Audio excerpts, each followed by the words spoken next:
Boa, rapaziada, tudo certinho, senhoras e senhores? Na mãe do gato, tudo bom? Bom, vamos lá então, vacilão. Vamos para mais uma, tentando finalizar aqui o nosso conteúdo para a apostila número 5 e seguir a matéria, né? Que o nosso objetivo aqui é conseguir contemplar o conteúdo, firmeza? Então é nóis. Seguinte, meu chapa, hoje a gente vai continuar falando um pouquinho sobre a história do Brasil, né? A gente foi até o momento em que a Revolução Liberal do Porto, que acontece lá em Portugal, começa a influenciar nos acontecimentos, nos fatos aqui no Brasil, beleza? E aí a gente vai seguir a rima aqui. A gente vai falar hoje de fato sobre a independência do Brasil e o começo do primeiro governo de Dom Pedro. Dom Pedro I, na verdade, né, o primeiro governo de fato brasileiro, beleza? É bem suavão, tranquilidade total, na manha do gato, devagar porque vai dar tempo de fazer tudo. Firmeza? Enquanto isso, ó, quebra uma pra nós aí. Duvido você colocar seu nome, sobrenome e sua turma aí nos comentários do Facebook, do grupo aí, hein? Não vai botar no lugar errado não, lá no YouTube. Firmão? É nóis. Então é o seguinte, colocou o nominho? Então se liga que agora a gente vai continuar falando aqui sobre esse processo de independência do Brasil, beleza? A gente falou bastante sobre o processo de independência da América Espanhola, então os outros países da América Latina. A gente vai continuar aqui agora sobre a independência da América Portuguesa, a América que pertencia a Portugal e que vai dar origem ao Brasil, onde a gente vive. Firmeza total? É nóis. Então se liga, bora lá? Pau no gato, hein? Vai! Então é o seguinte, meus queridos. Com a chegada de Dom João VI aqui ao Brasil, as coisas vão mudar, a gente falou bastante sobre isso. Coisas positivas e negativas ocorrem, mas tem uma parte no Brasil que está muito insatisfeita, que é a parte da província de Pernambuco, lá em cima do Nordeste. Por quê? Porque Rio de Janeiro e São Paulo, o Sudeste, basicamente, esse cone do Sudeste, passa a ser a parte mais importante do país. Ganham mais importância, claro, né? A família real e os 15 mil nobres ficam aqui. Pernambuco e outras partes do Brasil ficam meio que de lado, então não vão ter uma grande preocupação por parte do governo português, por parte de Dom João VI, beleza? Mas, ao mesmo tempo, para sustentar 15 mil nobres e a família real que estava aqui no Brasil, os impostos pagos pela população serão aumentados, certo? A população vai pagar mais imposto. E não é só a população do Rio de Janeiro ou São Paulo, população de geral, do Brasil inteiro. Então, essa parte de Pernambuco aí começa a ficar, pô, a gente não é valorizado, os caras só olham para São Paulo e Minas e eu tenho que ficar pagando imposto aqui, beleza? Além disso, o comércio era praticamente controlado pelos portugueses. Então, você tem aí uma rapaziada que chega de Portugal e ganha ganha um monte de privilégios, e quem vivia aqui começa a observar e fala, e nós? O cara só olha para os nobres, para a família real, para os portugueses, e os caras que estavam aqui, os comerciantes brasileiros. Então isso começa a gerar uma insatisfação enorme em Pernambuco. E em Pernambuco, no ano de 1817, ocorre uma revolta, uma insurreição, uma revolta lá em Pernambuco, a insurreição pernambucana. A insurreição pernambucana ela vai acontecer, e por incrível que pareça, eles conseguem tomar o poder, eles conseguem organizar um governo e eles vão influenciar outras regiões. Mano, eles vão influenciar os caras da Paraíba, do Rio Grande do Norte, vão influenciar também os cearenses, beleza? Caramba, então Paraíba, Ceará, Rio Grande do Norte, Pernambuco, essas 4 localidades revoltadas com os impostos e o domínio português sobre o Brasil se declaram independentes, tomam o poder, organizam um tipo de governo, inclusive com bandeiras, com símbolos. Os caras fazem, inclusive, um aumento de salário para os soldados. Então, esse governo em Pernambuco, que se separa do resto do Brasil, se separa de Portugal, cria uma república. Nossa, uma república. Só que tem um problema. Esse movimento, a insurreição pernambucana, ele não vai ser um movimento onde as pessoas vão concordar em tudo. Principalmente por quê? Porque a elite pernambucana, ela não está querendo que a população pobre tenha uma participação mais efetiva. E é por causa desse medo da elite pernambucana, que a população pobre se revoltasse mesmo, que esse governo enfraquece. Pra você ter ideia, por exemplo, eles não falavam de fim da escravidão. Então, como é que você fala de liberdade, de independência de uma região, se você mantém a maioria da população escravizada?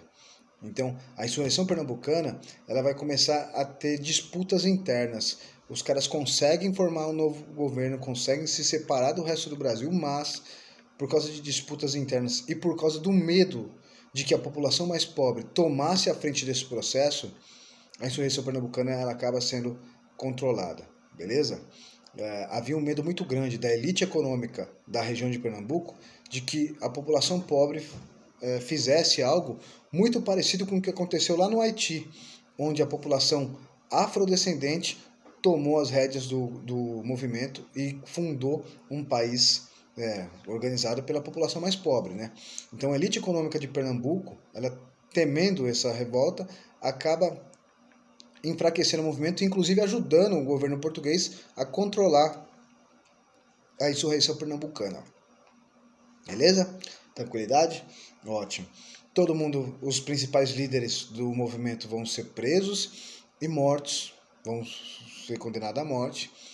Os mais pobres, que não eram líderes, mas que participavam, vão sofrer castigos físicos, né, que é humilhante. E alguns são mandados embora do Brasil e proibidos de voltar, beleza? Então, o governo de Dom João VI, ele não foi uma maravilha no sentido de que não enfrentou dificuldades, vai enfrentar bastante. Olha aí, a insurreição pernambucana é uma delas, beleza? Mas, quando Dom João VI volta para Portugal lá, por causa das pressões das cortes portuguesas, por causa da Revolução Liberal do Porto, ele deixa o menino aqui, lembra? Lembra disso? Então, quando ele deixa o menino dele aqui, o Dom Pedro I, algumas coisas vão mudar, beleza? Por quê? Vamos lá. Então, agora a gente vai começar a falar sobre o processo de independência do Brasil, certo? Bora! Então, beleza.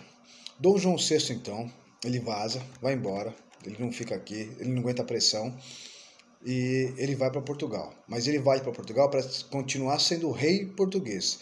Sendo rei português, só que agora respeitando uma constituição feita lá pelos portugueses. Ele vai. Só que vamos lembrar uma coisa que a gente falou na aula passada, tiozão. O Dom João VI, ele volta porque os portugueses, a elite portuguesa, os deputados, queriam a volta de Dom João, beleza? Queriam que Dom João respeitasse uma constituição feita pelos deputados portugueses. E terceiro, as cortes portuguesas, ou seja, os deputados portugueses, queriam que o Brasil voltasse a ser colônia, para explorar novamente a economia brasileira e eles poderem lucrar ainda mais. Beleza? Bom, diante disso, Dom João volta, ele vai jurar fidelidade à Constituição, só que o terceiro ponto é que pega. Esse terceiro ponto de voltar ao Brasil a ser colônia era muito preocupante para a elite brasileira. Os comerciantes, fazendeiros, a elite econômica brasileira não queria voltar a ser colônia. É óbvio que não. Eles queriam continuar fazendo comércio diretamente com a Inglaterra, principalmente, e ganhar dinheiro. Claro, malandro, quem não quer? E aí, voltar a ser colônia faria com que esses comerciantes, essa elite brasileira econômica, não ia conseguir mais ganhar tanta grana assim. Aí é que pega. A elite brasileira vai se agarrar a Dom Pedro I. Dom Pedro I, que tinha ficado aqui, é a grande salvação, de acordo com a elite econômica, para evitar que o Brasil voltasse a ser colônia, certo? Então, a elite brasileira, liderada por alguns deputados, principalmente por um senhor chamado Joaquim Gonçalves Ledo, Bonifácio de Andrade Silva, os irmãos Andradas, eles vão perceber que Dom Pedro tinha que ficar aqui no Brasil para evitar que o Brasil voltasse a ser colônia. E eles vão pesar na ideia de Dom Pedro, beleza? Vão fazer de tudo para Dom Pedro ficar aqui. Dom Pedro I era um cara, digamos, que não foi tão bem preparado para receber o poder, Ele gostava da noite, o cara era bom, tinha várias amantes, certo? Inclusive, voltando da casa de uma amante em Santos, teoricamente, que ele declara a independência do Brasil. O cara era pegador, hein? Passava o rodo. E... Mas ele não tinha tanta habilidade política assim. Ele não foi tão bem preparado. O pai dele, o Dom João VI, era um cara muito preparado, um cara malandro pra caramba. Já ele tinha um pouquinho de dificuldade, ele gostava mais da noite do que dos estudos, vamos dizer assim. Bom, mas não é disso que a gente está falando. O Dom Pedro I, então, tinha que ficar aqui, beleza? Só que as cortes portuguesas vão ficar pressionando ele. Dom João já voltou, que é o pai de Dom Pedro, ele já está lá governando, só que as cortes portuguesas querem que Dom Pedro volte para Portugal para que o Brasil voltasse a ser colônia. Enquanto Dom Pedro I estivesse aqui no Brasil, o Brasil não voltaria a ser colônia, recolonizado. Beleza? E isso era importante para Portugal, pelo menos para a elite portuguesa, porque assim eles iam conseguir explorar melhor o Brasil. Mas a elite brasileira não quer isso. Então fica uma briga. A elite portuguesa contra a elite brasileira, para ver se o Brasil vai ser recolonizado ou não. A elite brasileira, ela vai se pegar demais de Dom Pedro I. Dom Pedro I tinha que ficar aqui.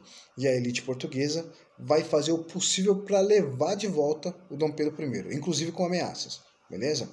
E nessa que vai não vai, Dom Pedro fica, Dom Pedro vai, a elite brasileira consegue convencer Dom Pedro a ficar, beleza? Como que ela consegue? Desculpa.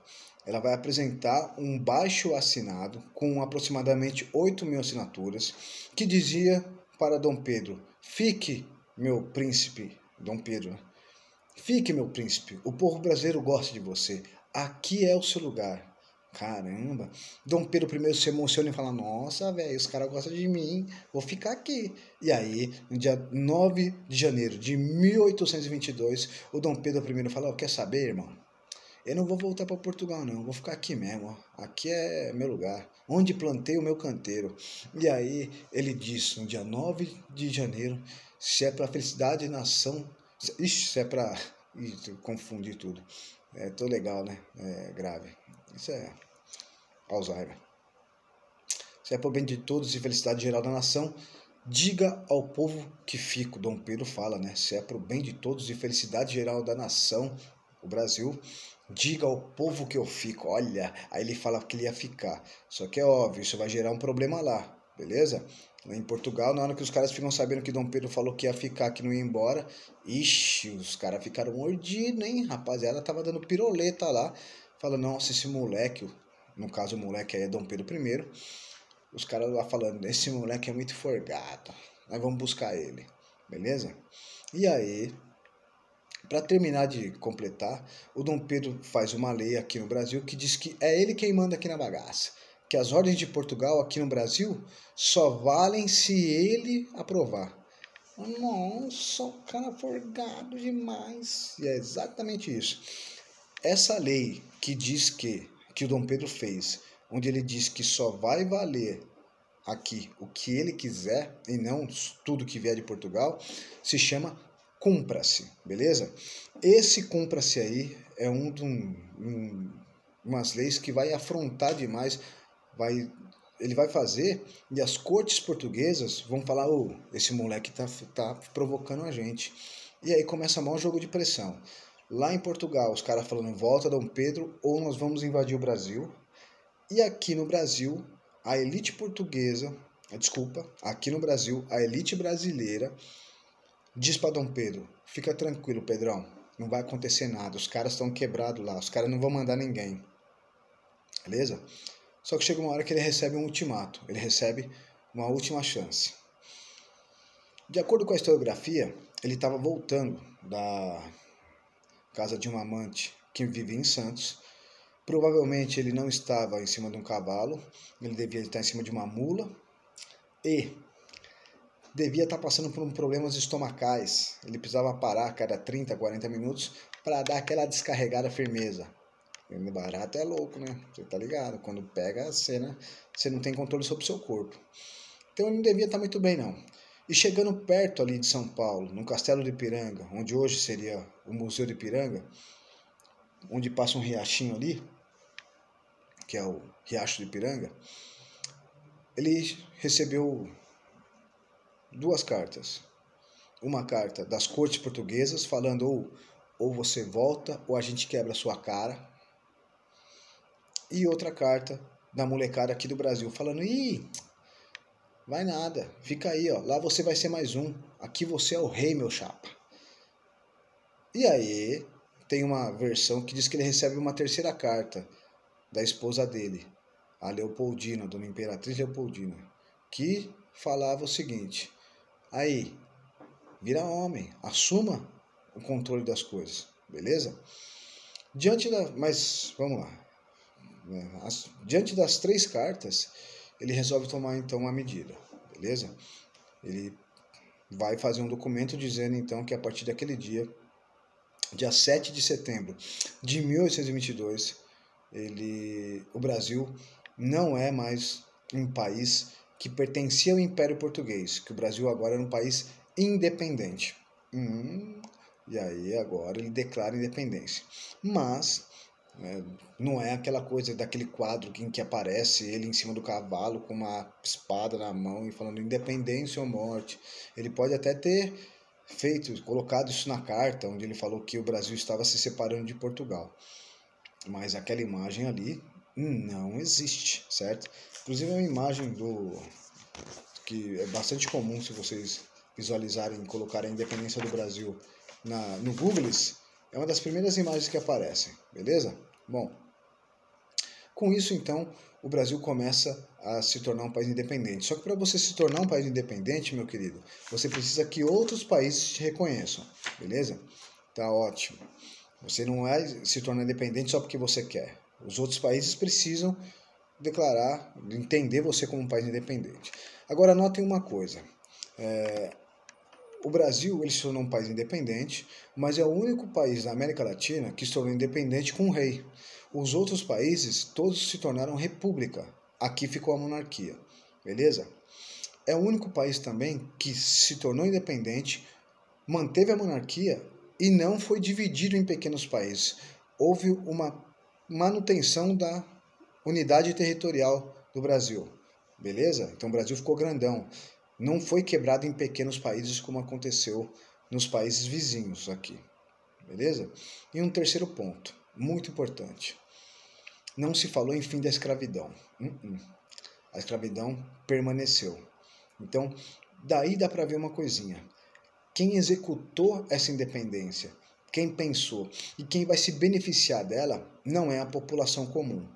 A elite econômica brasileira, fazendeiros e comerciantes, é quem ficam com os louros dessa independência. Quer dizer, são eles que ganham as vantagens do Brasil ser independente agora. Beleza? É grave. Bom, beleza. O Brasil agora é um país livre. Só que para ser um país livre, ele precisa de reconhecimento dos outros. O primeiro país a reconhecer a independência do Brasil é os Estados Unidos da América. Por quê? Porque ele tinha interesse. Beleza? Ele tinha interesse em começar a fazer comércio, vamos dizer assim, né? Ter relações comerciais com os seus países vizinhos. Né? Tem até uma coisa chamada presidente norte-americano, se eu não me engano, o Monroe, né? Ele tinha até Você gostou do meu inglês? Tá demais, hein?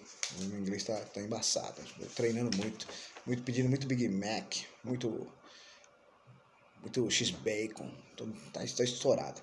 Bom, a doutrina Monroe, certo? Tá embaçado. Ela falava o seguinte, o presidente norte-americano Monroe, ou Monroe, não sei, vou falar Monroe, porque eu vou gastar meu inglês aqui, irmão. O presidente norte-americano, então, Monroe, ele falava o seguinte, né? A América é para os americanos, não tem nada dos europeus aqui ficar embaçando. Beleza? Por isso, os Estados Unidos logo se apressou em reconhecer a independência do Brasil para poder já fazer comércio com o Brasil, já poder explorar o mercado brasileiro, já poder estar próximo. A Inglaterra vai reconhecer, sim, a independência do Brasil, mas com algumas restrições, né? Primeiro, para reconhecer, a Inglaterra diz que para reconhecer a independência do Brasil, ela precisava assegurar que o Brasil não teria escravos. A Inglaterra ela defendia o fim da escravidão. Aí você pensa, que bonitinha, a Inglaterra defendendo os escravos. Tá bom, pense assim. Mas ela queria, na verdade, explorar o mercado brasileiro também. Vamos lembrar que escravo não recebe salário. Se ele não recebe salário, ele não consome. E se ele não consome, a Inglaterra não tem como aumentar suas vendas aqui no Brasil. Beleza? Então a Inglaterra vai defender o fim da escravidão para tentar criar um mercado consumidor aqui no Brasil. Tá bom? Portugal vai reconhecer? Vai, mas vai demorar um pouco. E outra, Portugal só vai reconhecer a independência do Brasil mediante um pagamento de indenização. Você acredita que os caras queriam indenização? Exploraram, levaram um monte de coisa aqui e falavam que eles queriam grana, certo? O Brasil não estava quebrado, duro, não tinha dinheiro para nada, vai requerer dinheiro emprestado. Vai pegar dinheiro emprestado dos bancos ingleses, beleza? A Inglaterra vai emprestar dinheiro para o Brasil paga Portugal, e aí tá todo mundo feliz. Ótimo. O engraçado é que, olha aí, os bancos ingleses emprestam dinheiro para o Brasil paga para Portugal. E o governo português tinha dívida com os bancos ingleses. Então, quer dizer, esse dinheiro ia voltar para os bancos ingleses. Mó barato, né? O dinheiro nem sai da Inglaterra. Bom, com isso, então, fica o Brasil independente. Um país que manteve uma monarquia, a escravidão e a união territorial. Beleza? Ele deixa de ser um país que dependia de Portugal politicamente, mas passa a ser um país agora que dependia economicamente de outros países, principalmente da Inglaterra. Até porque a Inglaterra, para conseguir a independência, né, para reconhecer a independência do Brasil, ela vai fazer com que o governo do Dom Pedro I assine um documento dizendo que o acordo comercial que a Inglaterra podia explorar o mercado brasileiro de forma bem vantajosa para ela ia continuar. Então, a Inglaterra vai continuar sendo a maior exploradora do mercado brasileiro. Beleza? Tudo bem? Mas agora, pelo menos, o Brasil tem o seu próprio governo. Vai ter, então, que fazer suas próprias leis. E aí? Esse é um problema. Agora nós temos um novo governo. Se eu tenho um novo governo, eu necessito de novas leis, uma nova Constituição. E aí que está a pegada. Nós vamos ter a primeira Constituição genuinamente brasileira, quer dizer, só do Brasil. Mas isso são cenas de um próximo capítulo, firmeza? Isso fica para a próxima aula, que já está dando um tempinho de 20 minutos, vocês já devem estar dormindo. E alguns de vocês roncam alto, e aí vai atrapalhar aí a rapaziada que está aí do lado, firmeza? Então, a gente termina por aqui. Eu volto na Constituição de 1824, vamos falar sobre a Constituinte, a Constituição da Mandioca, essa coisa toda, mas são cenas de próximo capítulo, firmeza? Ó, vamos devagar, estamos falando sobre o primeiro reinado ainda, de boa, lembrando, né? Falamos de Dom Pedro, independência, o Brasil se tornou independente, Dom Pedro I se torna imperador do Brasil, ótimo, então esse é o primeiro reinado, beleza? Tudo bem? Vamos devagar. A próxima aula a gente fala sobre o primeiro reinado, o governo de Dom Pedro I, o período regencial, suavão, e depois a gente continua aí para rebeliões regenciais, segundo reinado e segue em frente, segue a rima. Valeu? Então espero que tenha ajudado vocês aí nesse momento para fazer a apostila número 5 e continuar nossos estudos, beleza? Vamos lá, ó. Essa parte é importante para em breve, ano que vem, hein? Primeiro reinado, segundo reinado, eu garanto pelo menos 2 questões para o ano que vem. Beleza? Senhoras e senhores, por enquanto, muito obrigado pela atenção e paciência. Me desculpa se eu não proporcionado, vai levar na manguarda da Marília.